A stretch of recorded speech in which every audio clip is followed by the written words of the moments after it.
शांति। सब सौंप दो प्यारे प्रभु को, चिंता सब दूर हो जाएंगी।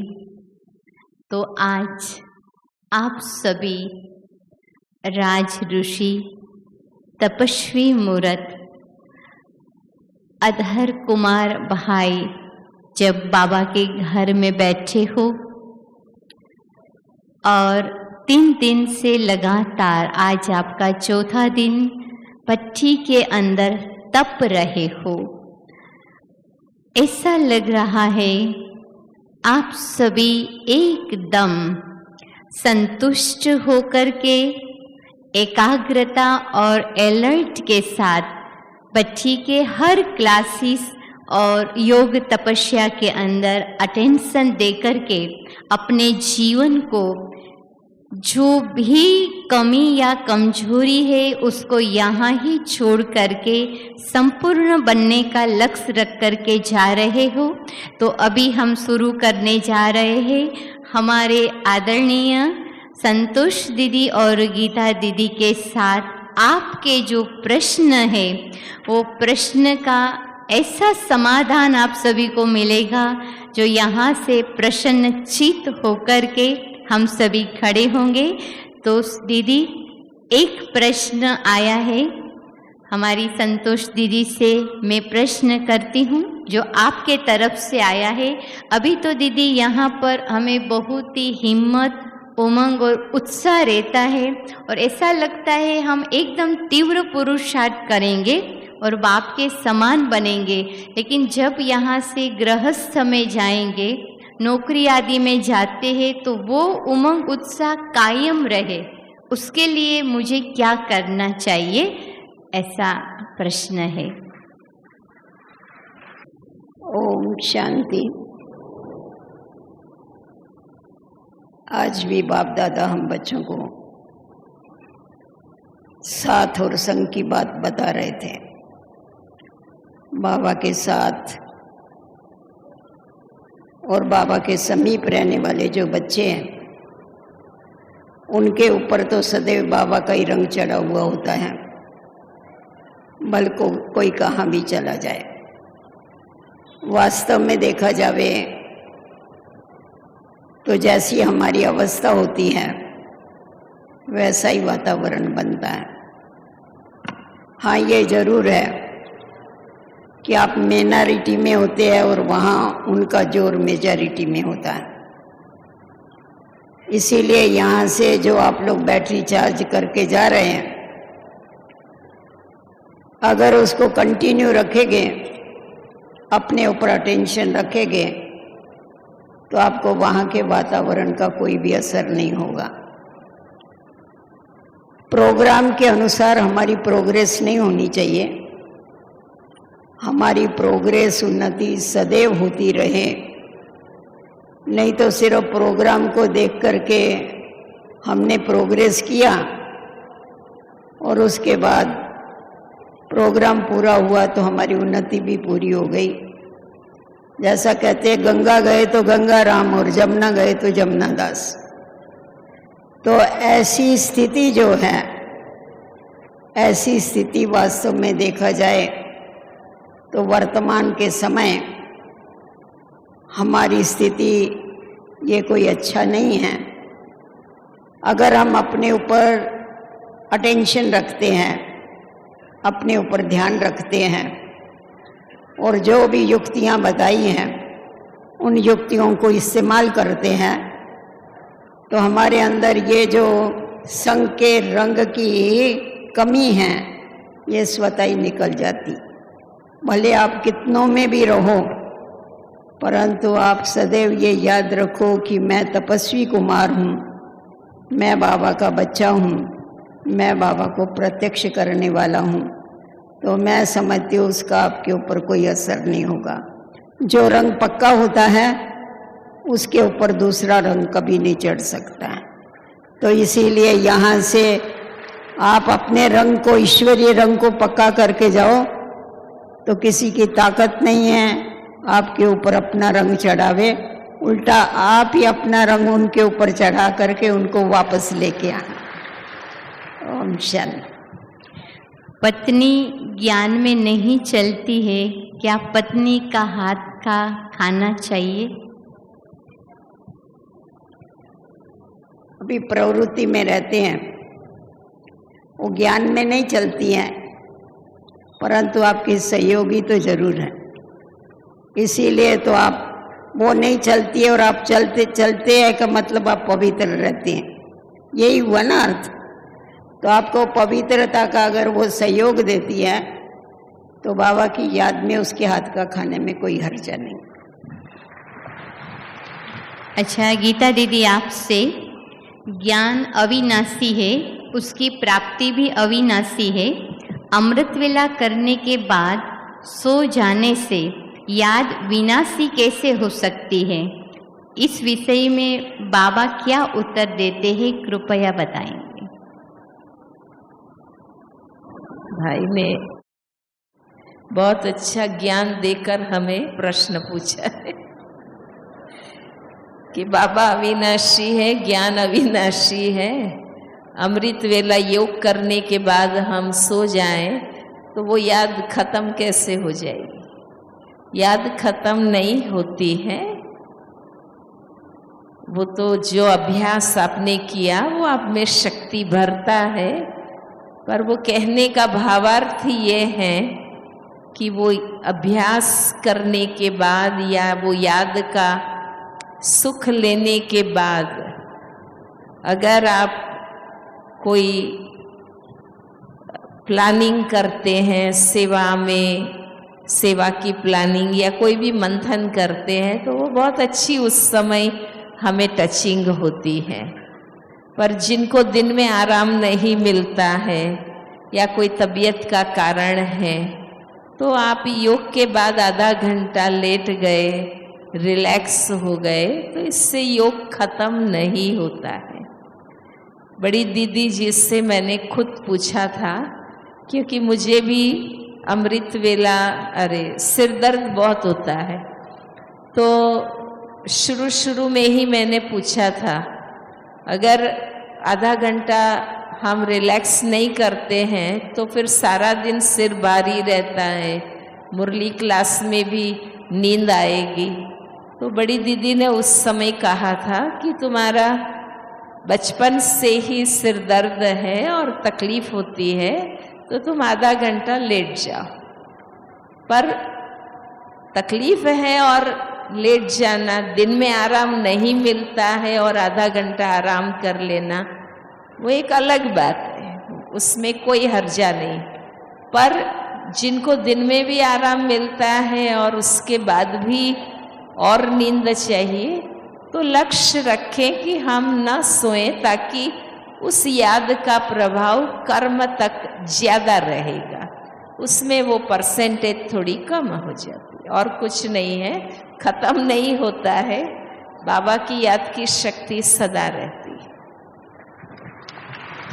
अभी एक प्रश्न गीता दीदी आया है कि ब्रह्मा बाबा के अलावा कितनी आत्माएं हैं जो अभी भी सूक्ष्म वतन में बाबा के साथ विश्व परिवर्तन के कार्य में सहयोग कर रही है, और कई कई बहनें ऐसे कहती है कि हमारे में मम्मा आती है, तो वो क्या? संतोष दीदी जी आप बताएंगे। कोई कोई बहनें कहती है मेरे में मम्मा आती है, तो उस पर आप थोड़ा स्पष्ट करेंगे। शुरू में बाबा जब बॉम्बे में आए थे, हम लोग रोज बाबा की मुरली सुनने को जाते थे। बाबा अलग स्थान पर ठहरे थे, हम बच्चे तो सब अपने अपने सेंटरों पर थे और हम रोज बाबा की मुरली सुनने को जाते थे। उस समय एक मत्था फिरू ऐसा व्यक्ति निकला, वो बोला अभी ब्रह्मा का पाठ पूरा हो गया और मेरा पाठ चालू हो गया, मेरे में शिव बाबा आना चालू हो गया बोला। तो ये ऐसे कोई ना कोई आत्माएं निकलती हैं जिनको आती है, कौन भटकने वाली आत्माएं कोई ना कोई आती है, फिर वो अपने को मम्मा, बाबा, लक्ष्मी नारायण पता नहीं क्या क्या कहला करके अपनी पूजा करते, कोई देवियाँ कहलाते अपने को। तो इसकी तरफ ज़्यादा ध्यान नहीं देना चाहिए। मम्मा बाबा ऐसा कहाँ जाते नहीं हैं, उनको जाने की ज़रूरत नहीं। बाकी सूक्ष्म वतन में कितनी आत्माएं हैं बाबा के साथ, बाबा ने अभी तक गिनती नहीं बताई है, बताने के बाद हम आपको बता देंगे। अच्छा, अभी गीता दीदी, अगर कोई नॉन बीके बच्चे फॉर एग्जाम्पल रुपया 100 यज्ञ में देते हैं, उन्हें पद्मा पदम भाग्य मिलेगा या कर्म के हिसाब से 100 रुपये ही उसको वापिस रिटर्न मिलेंगे? देखो, दूसरे की चिंता ज्यादा है, अभी भी खुद की चिंता नहीं है कि हमारा हिसाब क्या बन रहा है, बाबा कितना हमें देता है, यज्ञ कितनी पालना करता है, उसके सामने हमारे तरफ से क्या जमा होता है। हमें अपना ही हिसाब देखना है, बाकी भगवान किसी का भी रखता नहीं है। एक अच्छा इंसान भी किसी का रखता नहीं है, किसी के इतने सहयोग का वो भी इतना रिटर्न करता है। तो बाबा भी ज्ञानी है या अज्ञानी है वो नहीं देखता है। इस सीजन में, संगम के समय, जो भगवान के कार्य में मदद करेगा उसको अनेक गुना मिलेगा ही। अच्छा, और एक प्रश्न, कल एक क्लास में सुना था कि जो भी पाप कर्म आप करते हो दीदी, कोई भी पाप कर्म होता है तो एक से नहीं लेकिन 2 या 2 से अधिक उसमें शामिल होते हैं, लेकिन जब व्यक्ति सुसाइड करता है तो उसके लिए हम क्या समझेंगे? एक पाप में शामिल है या ज़्यादा है, उसको ही भोगना पड़ेगा वो कर्म का फल? ऐसा है कि वो व्यक्ति ने सुसाइड क्यों किया? किसी ने तंग किया, टॉर्चर किया, अन्याय किया, दुख दिया, कुछ तो कारण बना। तो जो भी जिस रीति से इन्वॉल्व होगा उन सब का हिसाब तो बनेगा ही। अच्छा दीदी, एक प्रश्न और आया है, विकर्म विनाश हमारे हो रहे हैं, उसकी निशानी क्या होगी? हमें कैसे मालूम पड़ता है कि हमारे विकर्म विनाश हो रहे हैं? जैसे जैसे हमारे विक्रम विनाश होते जाएंगे वैसा वैसा हमारे अंदर हल्कापन आता जाएगा, हम डबल लाइट बनते जाएंगे। किसी के सिर पर से अगर बोझा उठाया जाता है तो क्या होता है, उसको हल्कापन आता है और उसकी चलने की स्पीड बढ़ जाती है। तो हमारे भी विक्रम विनाश होते हैं तो हल्कापन आता है, किसी प्रकार का टेंशन नहीं होता है और हमारा ईश्वरीय मार्ग पर चलने की स्पीड बढ़ती है और हमारी खुशी बढ़ती है, क्योंकि बोझा हल्का हो जाएगा तो खुशी बढ़ेगी, हल्कापन आएगा, हम स्पीड से भागेंगे, हमारा लक्ष्य हमारे को सामने दिखाई पड़ेगा। अच्छा दीदी, एक प्रश्न और आया है, जब जब मैं मधुबन में आता हूँ, घर वाले ज्ञान में नहीं है तो वो बहुत नाराज होते हैं, तो क्या यह मैं कोई गलत करता हूँ? क्या करना चाहिए मुझे? आपके मधुबन आने से वो नाराज इसीलिए होते हैं, आप जैसे आते हो वैसे ही वापस चले जाते हो। कुछ परिवर्तन करके जाओ तो वो खुश हो गए आपको देख के, और आपका परिवर्तन देख के वो भी इधर आवे। तो एक बार उनको इधर ले आओ, पर उसके पहले आप अपना परिवर्तन करके जाओ, नहीं तो समझते ये फालतू अपना काम धंधा छोड़ के गया, खर्चा करके आया और जैसा था वैसा ही रहा। तो इसीलिए हमारा परिवर्तन जो है वो ही औरों को आकर्षित करता है। बहुत बहुत धन्यवाद दीदी। अभी एक प्रश्न आया है, क्या अधर कुमार की तुलना में कुमार ज़्यादा श्रेष्ठ है?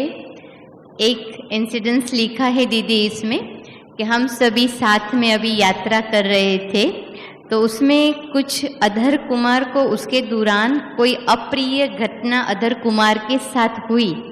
तभी एक कुमार मुझसे पूछता है, वह कुमार है या अधर कुमार जिसके साथ अप्रिय घटना घटी? तो मैंने उसको कहा अधर कुमार है। तो वो कुमार भाई का कहना था, अधर कुमार है ना इसीलिए ही ऐसा हुआ। अगर कुमार होता तो नहीं होता, तो कृपया बताए कि क्या यह सही है? माना दीदी यह वही कहना चाहते कि दोनों साथ में यात्रा कर रहे थे, अधर कुमार के साथ कोई अप्रिय घटना घटी उसी समय यात्रा करते करते, तो वो जो कुमार भाई था उसने ऐसे कहा कि वो अधर कुमार है ना, इसीलिए उसके साथ ऐसी घटना घटी। अगर वो कुमार होता तो यह घटना नहीं होती। तो उसका कहना था कुमार अच्छे हैं अदर कुमार के तुलना में, तो क्या यह सही है? ये तो उसकी व्याख्या हो सकती है, कुमार अच्छे हैं और अदर कुमार अच्छे नहीं। वास्तव में देखा जाए तो अदर कुमारों को शाबाश देनी चाहिए, जो घर गृहस्थ में रहते हुए भी और साथ में रहते हुए भी पवित्र रहते हैं, जो साधु सन्यासियों को भी चैलेंज करते हैं, तो शाबाश तो उनकी है। बाकी अगर कोई घटना हुई होगी तो घटना तो किसी की भी हो सकती है, कुमारों की भी हो सकती है, अदर कुमारों की भी हो सकती है, उससे कोई अदर कुमार या कुमार का कोई कनेक्शन नहीं है। एक दो से दोनों भी श्रेष्ठ है। आप सभी ब्रह्मा कुमार हैं, कोई अदर कुमार वगैरह नहीं। अभी गीता बहन ने बोला ना, ब्रह्मा बाबा भी तो अदर थे। ब्रह्मा बाबा कौन थे? अदर कुमारी तो थे। आप लोगों ने तो ब्रह्मा बाप को फॉलो किया है ना, इसीलिए आप लोगों को बहुत बहुत बधाई हो। अच्छा। और ये बार बार ज्यादा कॉन्शियसनेस होना कि हम कुमारे कुमारे, ये भी दे अभिमान है। तो अभी पवित्रता के लिए एक प्रश्न आया है दीदी, मेरे घर में मैं अकेला ज्ञान में चलता हूँ, मेरी युगल ज्ञान में नहीं चलती, तो पवित्रता के लिए वो बहुत ही मुझे टिक टिक करती रहती है और मेरे साथ लड़ाई झगड़ा करती रहती है। तो उसी समय मुझे अपनी स्थिति को अचल बनाने के लिए, हलचल में न लाने के लिए मुझे क्या करना चाहिए? ये करीबन 5-10 भाइयों के यही प्रश्न आया है, 10 भाइयों के। देखो ये तो 5-10 भाइयों का प्रश्न है, माताओं के तो 500 माताओं का प्रश्न है कि हम पवित्र रहना चाहते पर हमारे पति हमको पवित्र नहीं बनने देते, और वो हमेशा ही खिटखिट करते हैं, विघन डालते हैं।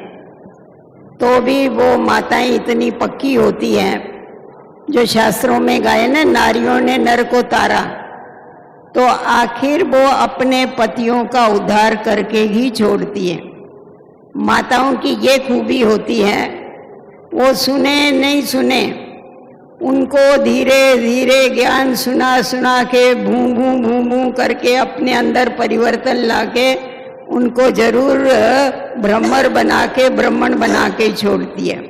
पर हमारे जो भाई होते हैं उनमें ये वृत्ति होती है, इसको ज्ञान में चलना है तो चले, नहीं चलना है तो नहीं चले, मैं तो चलता हूँ, समझा? ये जो भावना है ना, ये भावना आपको विघन डालती है। आप अगर उस आत्मा के लिए कल्याण का भाव रखते हैं, उसके लिए आप उन्नति का भाव रखते हैं, तो उसमें धीरे धीरे जरूर परिवर्तन आ जाएगा। आप उस आत्मा के लिए नफरत नहीं करो, परंतु रहम की दृष्टि रखो, प्यार की दृष्टि रखो। और शास्त्रों में ये भी तो है ना कि श्रूप नखाएं जो थी वो विघन डालती थी, तो श्रूप नखाएं भी कोई कोई होती है विघन डालने वाली, परंतु विघन नहीं डालेंगे तो हम पक्के कैसे बनेंगे? तो ये भी एक परीक्षा है, इस परीक्षा में पास होना। अभी 3 वर्षों से मैं ज्ञान में हूँ। पहले के सारे व्यसन, टेंशन, डिप्रेशन, लौकिक चिंताएं सारी दूर हो गई, लेकिन अभी अभी श्रीमत पर पूरा नहीं चल पाने से, अमृत वेला मिस होने से या मनसा वाचा कोई विकर्म हो जाने पर बहुत ही टेंशन और पश्चाताप होता है, तो कृपया मार्गदर्शन दीजिए।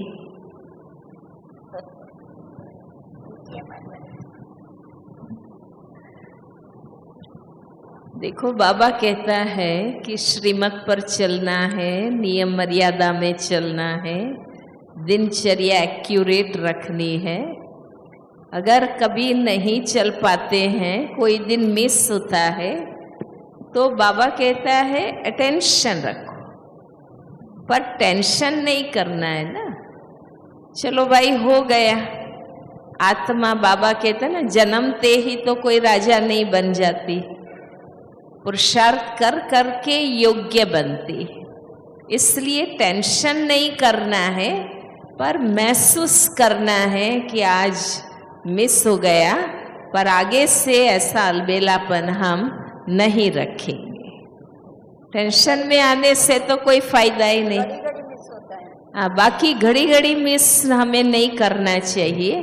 घड़ी घड़ी मिस करने का मतलब तो ये हुआ कि हमारे में आलस्य है, अलबेलापन है। हमने पूरा समय को, बाबा को नहीं पहचाना है, तभी हम ये अलबेलापन कर रहे हैं। लौकिक वाले सभी अज्ञानी हैं, तो उसके साथ कैसे रहना चाहिए?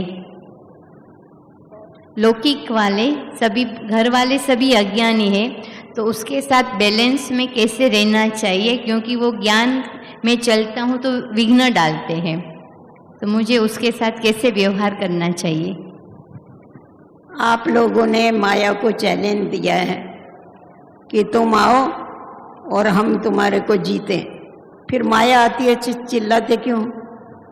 चैलेंज खुद देते हो, युद्ध के मैदान पर खुद आए हो, और फिर युद्ध के मैदान पर आने के बाद कमांडर को बोलेगे, कमांडर दुश्मन को बोलो मेरे पर गोली नहीं चलावे, मेरे को हाथ नहीं लगावे।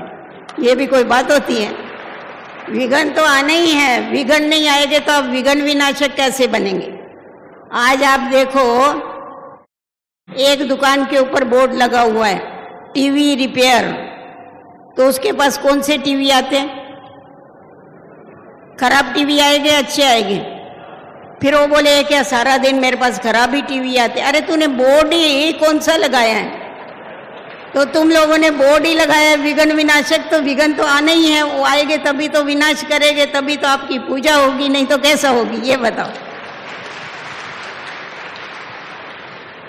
अभी एक ज्ञान का प्रश्न आया है कि क्लास में बताया गया कि बिना किसी बीज के कोई भी चीज उत्पन्न नहीं होती है, तो कृपया बताइए सुख शांति व मन मना भव की स्थिति को निरंतर बनाए रखने के लिए किस बीज का इस्तेमाल करें जिससे वह उत्तरोत्तर वट वृक्ष होकर के हमारे जीवन को फलता फूलता रखे। रोज मुरली में बाबा क्या बताता है, वही तो बताता है। रोज की मुरली में बाबा कौन सा मार्गदर्शन देते? हमारा बाबा से निरंतर योग लगा रहे और हम निरंतर सुख आनंद प्रेम की अनुभूति में रहे, उसी के लिए तो बाबा ज्ञान देता है। कोई एक बीज, कोई एक थॉट की बात नहीं है ना। बाबा तो अनेक अनेक श्रेष्ठ विचार, श्रेष्ठ स्मृतियां हमें देते। अभी कल परसों ही बाबा की मुरली चली कि मैं कितनी स्मृतियां तुमको याद दिलाता। उस मुरली में ही देखिए बाबा ने कितनी 8-10 स्मृति की बात कही है। तो ये सारे संकल्प जो है वो सत्य ज्ञान के हैं, और हर सत्य बीज है जो हमें निरंतर योगी बनाता है और सुख की अनुभूति कराता है। और एक प्रश्न दीदी आया है, अज्ञानियों का हाथ का तो हमने बाहर का खाना बंद कर दिया है, लेकिन कभी कभी बर्थडे पर या विशेष अवसरों पर ज्ञानी बीके भाई बहनों के पास जाकर के भोजन करना पड़ता है, जो कि धारणा मूर्त नहीं है। तो जब जब भोजन करता हूँ तो मेरी पवित्रता डिस्टर्ब होती है, तो क्या करें? तो आप इसको ज्ञानी कैसे कह सकते? हाँ, वो कैसा ज्ञानी हुआ जिसका भोजन खाने से अवस्था डिस्टर्ब होती है? वो भोजन बनाने वाला भी कैसा ज्ञानी और खाने वाला भी कैसा ज्ञानी? इतना कमजोर है क्या जो भोजन करने से अवस्था हिल गई, पवित्रता पर ही असर आ गई? तो हम क्यों खाते हैं? हाँ, वो भी नहीं रहते हैं तो हमें क्यों खाना चाहिए? बर्थडे हो या विजय डे हो, कोई भी डे हो, हम भगवान की याद में खाते हैं, वही हमारा सेलिब्रेशन है, वही हमारा हैप्पी बर्थडे है। हमें और किसी के यहाँ जाके खाने की जरूरत ही नहीं है ना। अच्छा दीदी, एक प्रश्न ये आया है कि हमारे धन को हमें सफल करना है, तो हमारा जो मासिक हमारा जो आता है, धन आता है, पगार, तो उसमें से हमें कितना हिस्सा बाबा के यज्ञ में डालना चाहिए? जो भी आता है तो उसमें से कितना हिस्सा मेरा बाबा के यज्ञ में जाना चाहिए? आप लोगों को अपनी प्रवृत्ति भी संभालनी है, समाज में भी रहना है, अपनी तबीयतें भी संभालनी है, भविष्य भी देखना है। ये सब कुछ देखते हुए समझो किसी को 2 बच्चे हैं, तो 2 बच्चे हैं, 2 बच्चों के ऊपर हम कितना खर्चा करते हैं हर मास। शिव को तीसरा बालक बना लो, तो जितना उनके ऊपर करते हो उतना इस बालक के ऊपर करो, बात पूरी हो जाएगी, इजी हो जाएगी। मेरी युगल ज्ञान में है, रोज मुरली क्लास करती है, योग भी करती है, मगर मर्यादाओं में नहीं चलती है। भोजन में प्याज लहसुन चुपके से डाल देती है, तो अभी उसी समय मुझे उसके हाथ का भोजन करना चाहिए या नहीं करना चाहिए, क्या करूं? ज्ञान में चलना किसको कहा जाता है? क्लास में जाना। सिर्फ मुरली सुने, योग किया और आचरण में कुछ भी नहीं, तो उसको थोड़ी ज्ञान में चलना कहते। ज्ञान में चलने का प्रैक्टिकल प्रमाण है जीवन नियम मर्यादा अनुसार शुद्ध श्रेष्ठ दिव्य बनाना। इसलिए वो अपने भोजन में, चलो आप घर में रहते हैं और आपको रोज खाने की बात है, पवित्र रहती है, आप उसके हाथ का भोजन खा सकते हैं। अब वो नई ज्ञान में चलती है और उसको लहसुन प्याज खाना है, वो अपना अलग से डालती है, तो वो जाने। पर चलो इतना तो सहयोग है ना कि भगवान की सबसे बड़ी जो आज्ञा है पवित्रता की, उसका वो पालन कर रही है और वो भोजन बना के आपको देती है, तो आप स्वीकार करिए बाबा की याद में। और वरना आप में इतना रोज भोजन बनाने की शक्ति हो, व्यवस्था हो, टाइम हो, ये भी बात तो सोचनी है ना। मुख्य है पवित्र रहकर भोजन बनाती है और आपके लिए तो बिना लहसुन प्याज का बना रही है ना, तो वो बहुत अच्छी बात है, वो आप स्वीकार करिए, उनकी बात वो जाने। एक प्रश्न आया है कि मैं 25 साल से गणेश चतुर्थी के दिनों में गणेश जी की मूर्ति ला कर के घर में पूजा आदि हम सभी करते थे। इस साल जब मैं अभी ज्ञान में चलता हूँ, तो मैंने इस साल घर वालों को कहा कि अभी हम मूर्ति ला कर के नहीं रखेंगे, लेकिन घर में जो छोटी मूर्ति है उसकी ही पूजा करेंगे। तो मैं यहाँ भट्टी में आया और समाचार मिला कि मेरे बेटे की जो नौकरी थी वो चली गई। तो वहाँ से सब अभी ताना मारते हैं दीदी कि आपने जो मना किया ना पूजा के लिए, इसीलिए यह सब कुछ हुआ। मुझे पूर्ण विश्वास है कि ये जो नौकरी चली गई, लेकिन उनसे भी अच्छी नौकरी बेटे को मिलेंगी, लेकिन घर वालों को अभी क्या समझाए, मैं जाकर के क्या समझाऊं? आपका जो निश्चय है और फीलिंग है वो बहुत अच्छी है और ये सत्य है। दुनिया में लाखों हैं जो कोई गणेश बिठाकर पूजा नहीं भी करते हैं। क्या उनकी नौकरियां नहीं जाती है? उनकी नौकरी मिलती है क्या? ये परिस्थिति हर किसी के जीवन में आती है। लोगों की ये अंधश्रद्धा है कि देवताओं की भक्ति छोड़ी देवताएं कुपायमान हो जाते हैं, तो ये नुकसान होते हैं। ऐसा कुछ भी नहीं। बाबा कहते हैं ना, भगवान के नाम पर संन्यास लेने वालों को भी कितनी बीमारियां हो जाती, वो भी पैरालाइज्ड हो जाते हैं, उनको भी क्या क्या बीमारियां लग जाती हैं। तो इन चीज़ों से भगवान का कोई हिसाब किताब नहीं है, वो हमारे अपने कर्मों का हिसाब किताब है। हमारे कर्म सत्य और श्रेष्ठ हो रहे हैं तो हमें निश्चय होना चाहिए कि हर हाल में कल्याण है और आगे और अच्छी हमारी उन्नति होनी है। परंतु गीता बहन, घर वालों का अगर विश्वास है, उनको अगर गणेश रखना है तो भले जाके रखें, उसमें क्या है?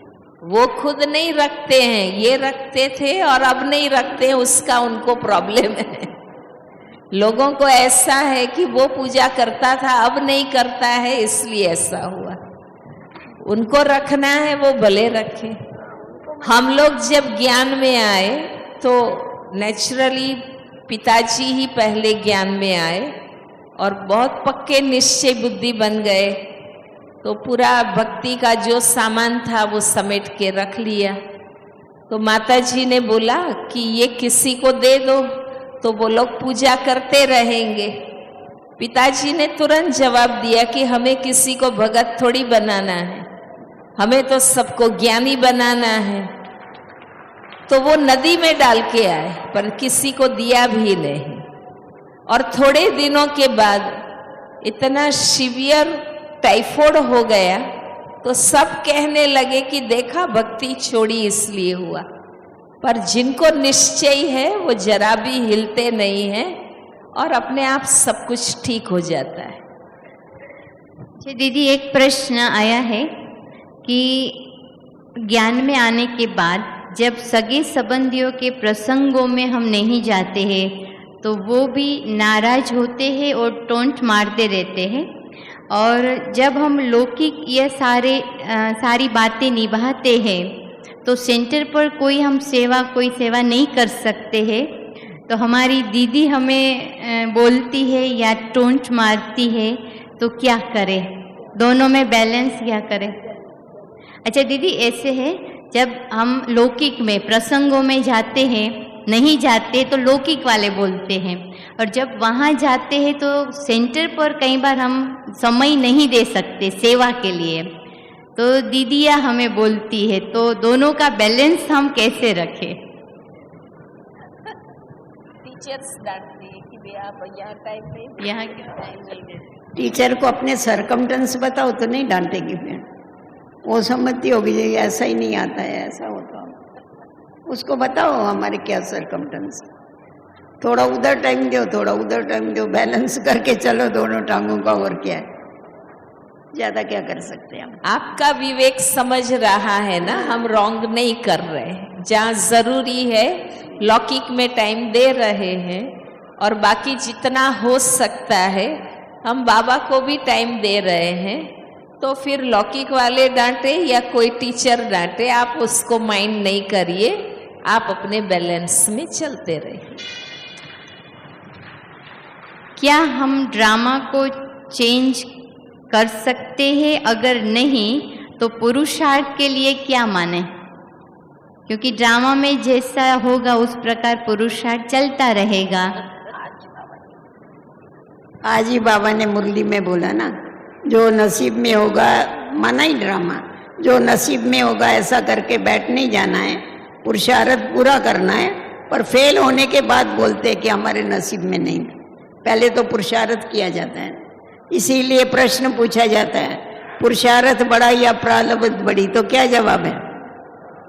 पुरुषार्थ बड़ा है ना, तो इसीलिए पुरुषार्थ तो हमको करना है। ये जो पुरुषार्थहीन होते हैं ना, वो ड्रामा को पकड़ के बैठते हैं। वास्तव में ड्रामा ऐसा घूमता है, परंतु क्या करते हैं, अपनी मत पर ड्रामा को ऐसा घुमाते हैं। अगर आप ऐसा ड्रामा को घुमाएंगे तो माया का गला काटती है, जब ड्रामा को हम उल्टा घुमाते हैं तो मेरा गला काटती है।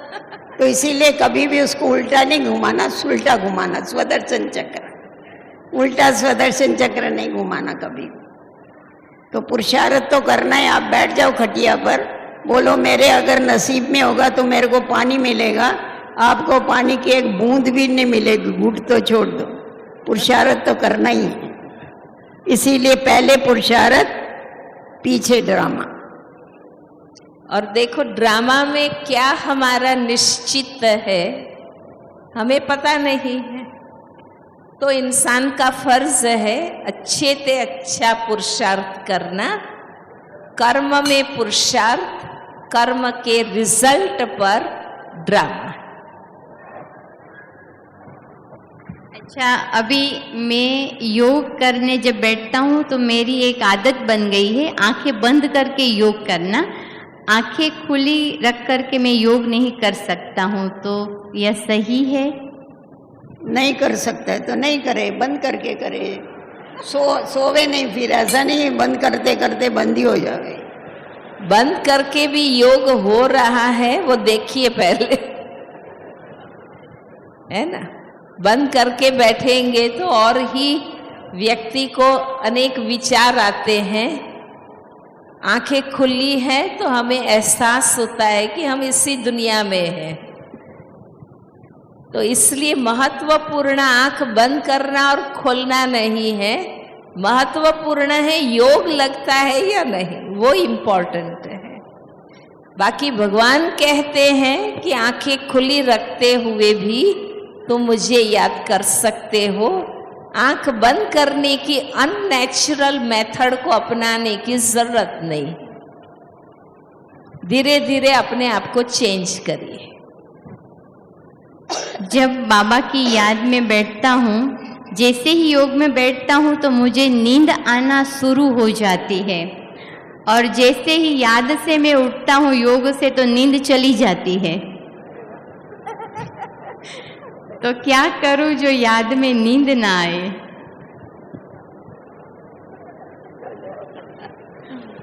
देखो योग में बैठते हैं नींद आती है, इसका अर्थ ये है कि आपका मन शून्य हो जाता है। जो हमारा बाबा से रूरिहान चलना चाहिए, ज्ञान का चिंतन चलना चाहिए, जो बाबा से हमें सुख मिला वो अनुभूति होनी चाहिए, उसमें आप नहीं रहते हैं और शून्य बन के बैठते हैं तो नेचुरली मन निंद्रा में चला जाता है। इसलिए अंदर अंदर हमें चिंतन करना है, ज्ञान का मनन चिंतन करें, बाबा से बातचीत करें, कितनी बाबा से प्राप्तियां हैं उस अनुभूति में रहे, शून्य नहीं हो जाए। और उसके लिए आप थोड़ी मुरली पढ़िए, फिर बैठ जाइए, फिर रिवाइज करिए, बाबा से बात करिए, फिर वापस लगता है नींद आ रही, फिर 4 लाइन पढ़िए, फिर बाबा के साथ उस पर बातचीत करिए, तो वो खत्म हो जाएगा। दीदी, कर्म से वृत्ति परिवर्तन होती है या वृत्ति से कर्म परिवर्तन होते हैं? कर्म से वृत्ति परिवर्तन होती है या वृत्ति से कर्म परिवर्तन होता है? दोनों भी ओतप्रोत है। जैसा वृत्ति में होगा वैसा वाणी में होगा, जैसा वृत्ति में होगा वैसा दृष्टि में होगा, जैसा दृष्टि में होगा वैसा सृष्टि में होगा। इसीलिए बाबा ने आके सबसे पहले हमारी वृत्ति को परिवर्तन की कि तुम पहले ये जो दैहिक वृत्ति है तुम्हारी, इससे हटा करके तुम आत्मिक वृत्ति रखो, भाई भाई की वृत्ति रखो, रूहानी वृत्ति रखो। तो बाबा ने वृत्ति परिवर्तन से हमारी सृष्टि को परिवर्तन कर डाला। और जितनी जितनी हमारी वृत्ति परिवर्तित होती जाती है उतने उतने हमारे कर्म श्रेष्ठ बनते हैं। कर्म श्रेष्ठ बनते हैं, उसके जोर से हमारी वृत्ति भी ऊंची बनती जाती है। एक दो के साथ बहुत गहरा कनेक्शन है। दीदी, एक प्रश्न और आया है कि मेरी युगल कहती है, वो ज्ञान में नहीं चलती है, कि अगर आपको ब्रह्मा कुमार बनना था तो मेरे से शादी क्यों की? भूल हो गई। और जब जब योग में बैठता हूँ घर में तो वो बहुत ही शोर करती है और जानबूझकर हल्ला करती है, और 8 साल से लगातार मैं उसको सकाश देता हूँ लेकिन थोड़ा भी परिवर्तन नहीं हुआ है, तो अभी मैं क्या करूं? कुछ भी नहीं कर भाई, तू कुछ नहीं कर, उसको बाबा की याद में रह, ठीक हो जाएगा। वो अपने हिसाब से ठीक बोलती है। तेरे को अगर योगी बनना था तो मेरे से शादी क्यों किया? अब ये ड्रामा में था इसलिए कर लिया, अभी और क्या कर सकते तुम? समझाने की कोशिश करो, योग लगाओ, अपने में परिवर्तन लाओ, उसमें परिवर्तन हो जाएगा। आप उसके लिए हमेशा शुभ सोचो। युगल ज्ञान में नहीं है और मेरे पास जमीन है, मुझे उसको सेवा में लगाना है। कौन युगल? युगल ज्ञान में नहीं है, मेरे पास जमीन है, उसको सेवा में लगाना है। तो अभी मैं कैसे उसको सेवा के अंदर समर्पित करूं? उसको कैसे मैं समझाऊं युगल को? पहले युगल को ज्ञान में ले आओ, फिर पीछे जमीन को समर्पित करना। उसको समझाओ पहले, कम से कम आपकी सहयोगी तो बन जावे। योगी नहीं बने तो सहयोगी बनेगी तो आपको छुट्टी देगी, भले जाके सेवा में लगाओ। इसीलिए पहले उसकी सेवा करने की जरूरत है, पीछे फिर बाहर वालों की सेवा की बात। पशु पक्षी आदि परम धाम में बाबा के साथ जाएंगे या नहीं? उसकी आत्मा, गीता दीदी वो स्पष्ट करो। पशु और पक्षी की आत्माएं अंत में सभी साथ में ऊपर परम धाम, पशु पक्षी जानवर आदि की आत्माएं सभी परम धाम जाएंगी या नहीं? देखो, अभी भी पशु पंछियों की चिंता है, खुद की चिंता नहीं है। आप देखिए कितना अभी भी हम दूसरों के में ही बुद्धि है। अब समय है हमारी अपनी वापसी यात्रा हमें कैसे करनी, वो तैयारी करनी। वो पशु पंछी की आत्माओं के बारे में दीदी ने पहले भी कहा, जब बाबा बताएंगे हम आपको बता देंगे। पर ये इंसान का एक नेचर बन गया ज्ञान काल में कि जब हमारी बात आती है तो हम दूसरों की सोचने लगते। जब मुझे कोई परिवर्तन करने के लिए कहेगा तो मैं दूसरे की बात करूंगी कि वो भी तो चार भूल करता है। ये एक नेचर बन गई है हमारी।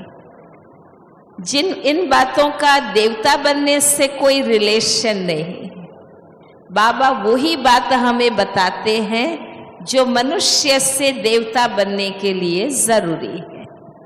भगवान हमारा उद्धार सुधार कर रहा है तो उनका भी होगा, चिंता मत करिए। दीदी एक प्रश्न ये आया है, जैसे युगल ज्ञान में नहीं है और उसके हाथ का मैं खाता भी हूँ, लेकिन लहसुन प्याज वो भोजन में डाल देती है, तो बाबा को भोग लगाए या नहीं लगाए? नहीं लगा सकते ऐसा। अगर वो ज्ञान में नहीं चलती है, बाबा को याद नहीं करती है, तो भोग नहीं लगाना चाहिए। आप जब भी भोजन खाते हैं उस समय बाबा की याद में भोजन खाओ। जी। क्या डालती है क्या नहीं डालती है क्या मालूम, उसको खुद को भी भाई को मालूम नहीं पड़ता मैं क्या खा रहा हूँ। सातवीं भूमिका है उसकी। हाँ दीदी, योग में व्यर्थ बहुत आता है। 5 साल से ज्ञान में चल रहा हूँ। कभी कभी बहुत गंदे स्वप्न हैरान करते हैं और कभी कभी ऐसा लगता है इविल सोल भी मुझे हैरान करती है। तो अभी उस स्थिति से परे होने के लिए मैं क्या करूं? जो भी व्यर्थ संकल्प आते हैं, व्यर्थ संकल्पों को दूर करने के लिए बाबा ने हम बच्चों को बहुत युक्तियां बताई। एक बार शुरू में जब बाबा व्यक्त हुए तो हम लोग बाबा सब बच्चों से पर्सनल मिलते थे एक एक से। तो उस समय बाबा की व्यर्थ संकल्पों को कंट्रोल करने की बहुत मुरलियां चल रही थी। तो हमने बाबा से पूछा, मैंने कहा बाबा कभी ऐसा फालतू संकल्प आ जाता है तो क्या किया जाए? तो बाबा ने कहा, बाबा जो तुम बच्चों को युक्तियां बताते हैं उन युक्तियों को तुम इस्तेमाल नहीं करते हो, इसीलिए तुम्हारे को व्यर्थ से मुक्ति नहीं मिलती। अगर तुम्हें व्यर्थ से मुक्ति चाहिए तो बाबा की युक्तियों को यूज करना सीख जाओ, तो आप ही तुम्हारे को मुक्ति मिल जाएगी। और जितना जितना व्यर्थ चलता है तो उस आधार पर कहते हैं ना, जो मन में चिंतन होता है वैसे संकल्प आते हैं, सपन पड़ते हैं। इसीलिए मन को व्यर्थ में चलाएंगे तो सपने भी व्यर्थ आएंगे। तो सोने के समय खास विशेष हम तो ये प्रैक्टिस करते हैं, सोने के पहले बाबा की याद में 5 मिनट भी बैठे और बाबा हम आपकी गोदी में आके सो रहे हैं, बाबा की याद में बाबा की गोदी में सोते हैं, तो हमें तो कोई सपने नहीं आते, कोई सपने आपको भी नहीं आएंगे। उसके लिए समरस संकल्प पैदा करने की अपने में शक्ति रखो, उसके लिए थोड़ा मनन चिंतन करो, अध्ययन करो, तो धीरे धीरे आपको पॉजिटिव संकल्प आना चालू हो जाए। अच्छा, हर एक जोन के अंदर सेवा केंद्र और उप सेवा केंद्र बनाया गया है, तो अभी सेवा करने के लिए क्राइटेरिया है क्या? बेहद की सेवा हम कर सकते हैं, माना अपने ही सेंटर पर सेवा करें या बेहद की सेवा में हम जा सकते हैं? क्योंकि मुझे बेहद की सेवा में ज़्यादा रुचि है, हर सेंटर पर मैं सेवा करना चाहता हूँ, तो क्या करें? बाबा तो बोलते हैं सारे विश्व में सेवा करो। मनसा सेवा करेंगे, कैसे करेंगे? सारे विश्व के लिए करेंगे ना, किसी हद तक तो नहीं करेंगे। बाकी जो नियम है, जो कायदे हैं, उस अनुसार तो चलना ही पड़ता है। सब तरफ कहाँ घूमता रहेगा बेचारा। दीदी मेरा एक देखो, बाबा कहता है ना कि चैरिटी बिगिंस एट होम। अपन निमित्त है, बाबा कहता है कि थिंक ग्लोबली एक्ट लोकली। ये बाबा के ही ज्ञान का बहुत अच्छा स्लोगन है, थिंक ग्लोबली। पूरे विश्व की सेवा का हम विचार करें, पर शुरुआत तो हम जहाँ हैं वहाँ से करनी होगी। तो आप जिस भी सेंटर से कनेक्टेड है वहाँ भी सेवा करिए, और कभी कोई बेहद की सेवा में जाते हैं तो भले जाइए, पर ये नहीं कि हम सब जगह सेवा के नाम पर घूमते रहे और कहीं के भी ना रहे, ऐसा नहीं होना चाहिए। हमारी पहली रिलेशन कनेक्शन निमित्त सेंटर से होना चाहिए। बाकी फिर कभी टाइम है, शक्ति है, तो जहाँ जो सेवा करना चाहे वो आप करिए। पर कईयों को फिर आदत पड़ जाती है जहाँ तहाँ जाना, हर किसी के प्रोग्राम में हाजिर हो जाना, लाभ लेना। ऐसा नहीं है, फिर क्या है, भक्ति की तरह आदत पड़ जाती है कि हर मंदिर में जाओ बाकी करो कुछ नहीं। ऐसा नहीं होना चाहिए। अच्छा, अभी मैं कारपेंट्री का काम करता हूँ और बाबा का ट्रांसलाइट आदि बनाता हूँ कारपेंट्री का। तो कई बार दीदी मुझे लगता है भट्ठी यहाँ से की तो मुझे सेंटर पर मैं सेवा करता हूँ, यह तो मुझे पैसा नहीं लेना चाहिए, लेकिन मेरी जो स्थिति है वो बहुत ही गरीब है। तो फिर एक तरफ से होता है बाबा के घर के पैसे नहीं लेने चाहिए और स्थिति भी गरीब है, तो मुझे मार्ग बताइए मैं क्या करूं? अब ये लेना नहीं चाहिए ऐसा समझते हैं, परंतु परिस्थिति गरीब है तो उसके लिए पेट शरीर निर्वाह के लिए तो लेना ही पड़ेगा ना। तो ज़्यादा उसमें ज़्यादा नफ़ा नहीं रखो, परंतु जितनी मेहनत करते उतना तो जरूर लेना चाहिए। हर्जा नहीं है लेना, नहीं भाई, नहीं तो कैसा चलेगी? जितना जरूरी है अवश्य ले भाई। चलो आप दूसरों से ज़्यादा प्रॉफिट्स लेकर काम करते हैं तो सेंटर से आप कम ले, पर लेना तो पड़ेगा क्योंकि वही हमारे जीवन निर्वाह का साधन है। तो इसमें आप संकोच नहीं करें, आप ले सकते हैं। और एक प्रश्न, जब हम किसी सेवा केंद्र पर 1-2 दिन के लिए जाते हैं तो वापस जाने के समय जब निमित्त दीदी के हाथों में यज्ञ सहयोग देते हैं तो देह भान आता है, और भंडारी में अगर डालने का संकल्प करते हैं तो यह सोच संकल्प चलता है कि दीदी क्या सोचेंगी, खाया पिया और ये चला गया, कुछ डालना नहीं बाबा के यज्ञ में, तो उसी समय हमें कैसे सहयोग देना चाहिए?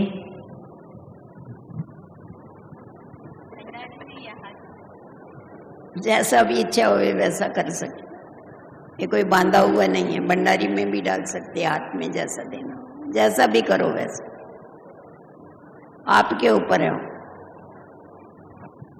देखो भंडारी भी बहनें ही खोलती है, आप लिफाफे में डाल के अपना नाम वगैरह लिख के भंडारी में डालते हैं या बहनों के हाथ में देते हैं, बाबा की याद से बाबा के लिए देते हैं, तो इसमें कोई फर्क नहीं है, आप जैसा चाहें दे सकते हैं।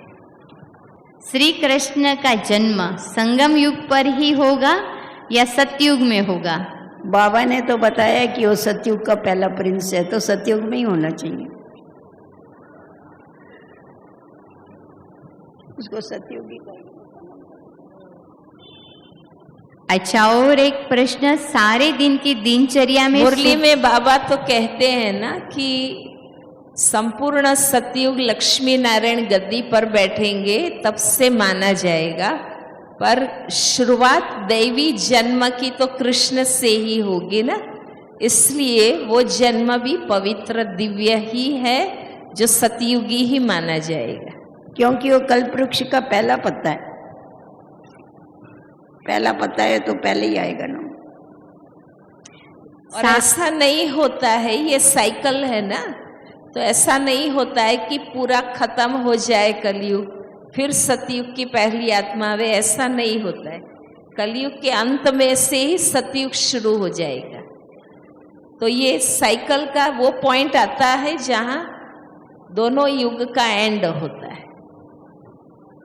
दीदी एक प्रश्न आया है, क्या बाहर का जो मशीन का बनाया हुआ नमकीन व आइसक्रीम व कोल्ड ड्रिंक्स खा सकते हैं?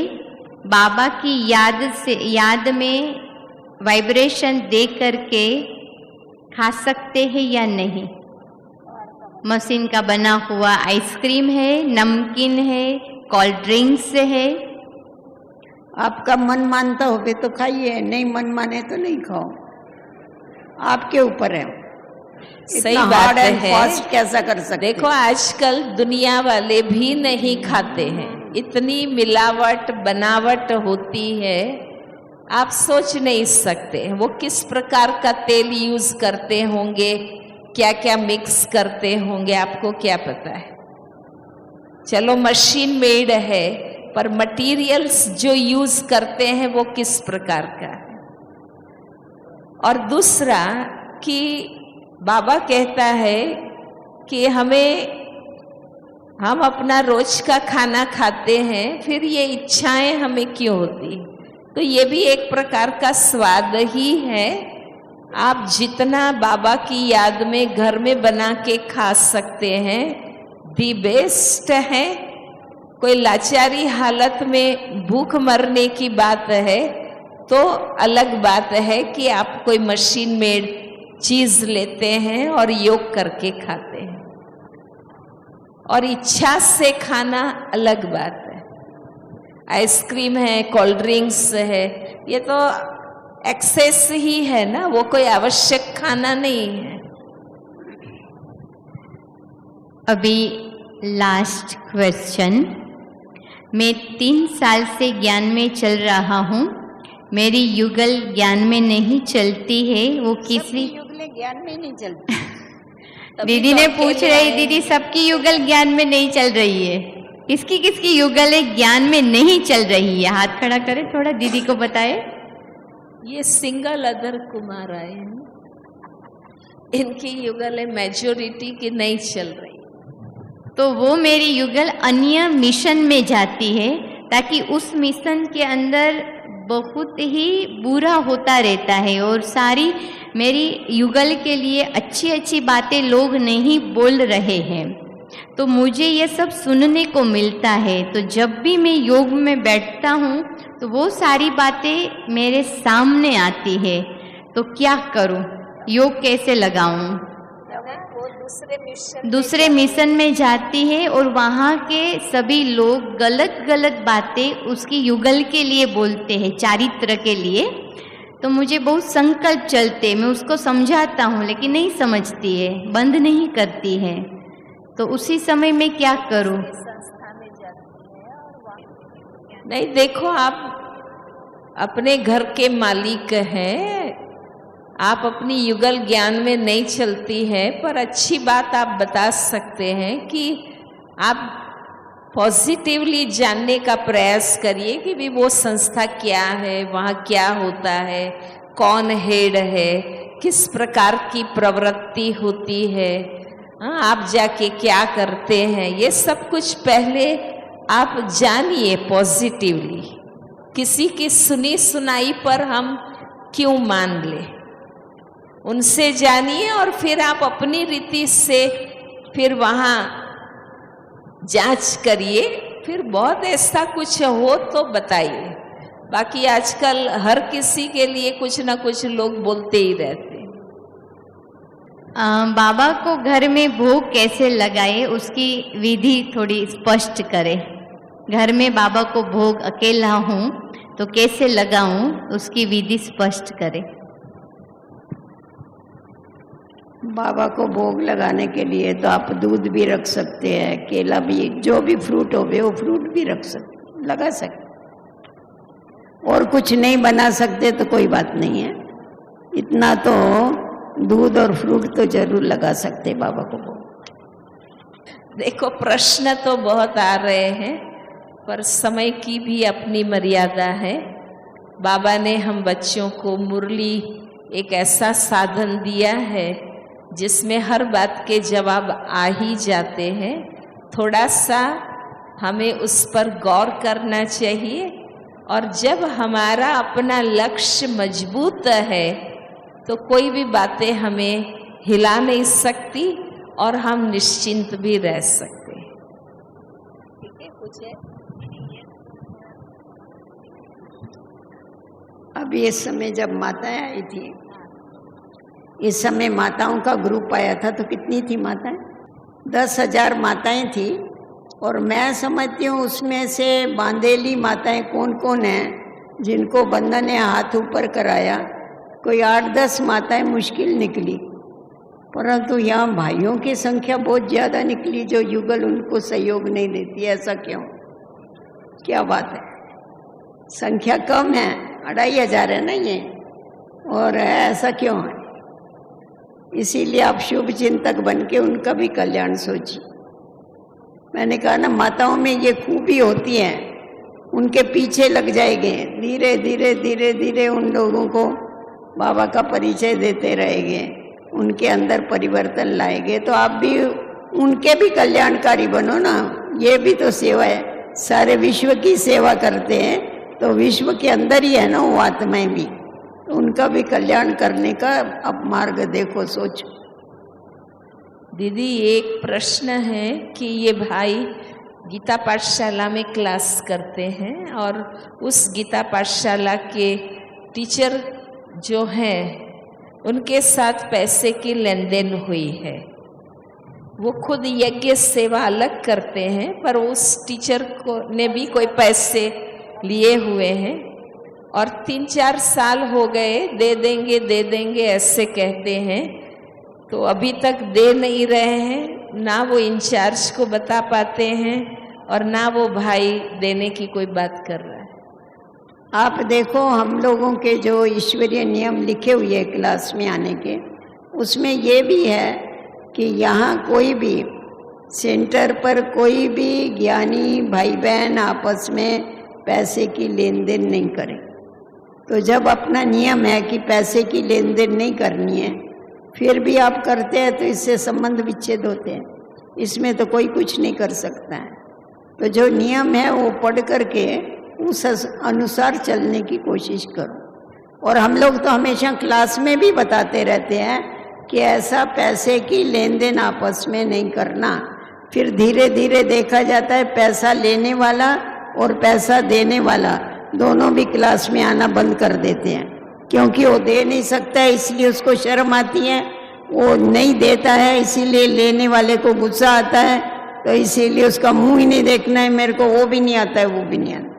तो इसीलिए ये कभी भी व्यवहार आपस में नहीं करना। देखो दुनिया में भी ये सामान्य विवेक सिखाते हैं कि बहुत सोच समझकर पैसे की लेन देन करना चाहिए। पैसा ऐसी चीज है वो संबंध बिगाड़ देता है, इसलिए देना ही नहीं है, और देते हैं तो सोच लीजिए पहले से कि वापस ना मिले तो मुझे अपनी अवस्था या जीवन कैसे चलाना है। इसलिए बहुत सोच समझ कर करिए, और देने के बाद यही समझ लीजिए कि ना भी मिले तो न संबंध बिगड़े न मन बिगड़े। इसलिए पहले से समझदार ज्ञानवान आत्मा बनकर हमें चलना चाहिए। जैसा ये है ना पैसे की लेन देन, वैसा ही नए संबंध यहाँ कोई भी जोड़ने की कोशिश नहीं करना। ऐसा भी करते, तुम्हारी लड़की मेरा लड़का, तुम भी ज्ञानी हम भी ज्ञानी, उनकी शादी करा देते हैं, उसमें भी बहुत नुकसान हो। ये धंधा करने के लिए इधर नहीं आने का है, यहाँ आत्मोन्नति के लिए आना है। ये लेन देन इधर नहीं करेंगे। आया समझ में? न पैसे की लेन देन करनी है, ना कोई संबंध बनाने हैं। अच्छा दीदी, एक लास्ट प्रश्न। मैंने एक आदमी से पैसे लिए थे, इसके अंतर्गत एक आदमी से पैसे लिए थे, लेकिन वो कहाँ चला गया है, वो नहीं आता है, तो मैं क्या करूं? अगर मेरा शरीर छूट जाए तो उसके पैसे मेरे पास है, तो अभी मैं क्या कर सकता हूँ? वो पैसे का वो नहीं आता है। वो अभी वो आदमी नहीं मिलता है तो मधुबन की भंडारी में डाल देवे, वो तो हिसाब किताब चुकतो। चलो, अभी सबसे पहले यह सारे प्रश्न जो कि सार रूप में सबके सब प्रश्न आ गए हैं, कोई कोई के समय की वजह से नहीं ले पाए हैं, तो उसके लिए सॉरी। लेकिन आप सबके तरफ से मंच पर उपस्थित अपना इतना अमूल्य समय देकर के आपके प्रश्नों का समाधान करके आपके चित्त को प्रसन्न चित्त रखने वाले और यहाँ से बड़े उमंग और उत्साह से जाने की प्रेरणा देने वाले हमारे प्रेरणा मूर्ति आदरणीय संतोष दीदी का और आदरणीय गीता दीदी जी का बहुत दिल से खड़े होकर के एक बार जोरदार तालियों के साथ धन्यवाद करेंगे, धन्यवाद करेंगे, धन्यवाद। बैठ जाए, और आप सबका भी बाबा के घर से और दीदियों के तरफ से आपको भी बहुत बहुत धन्यवाद।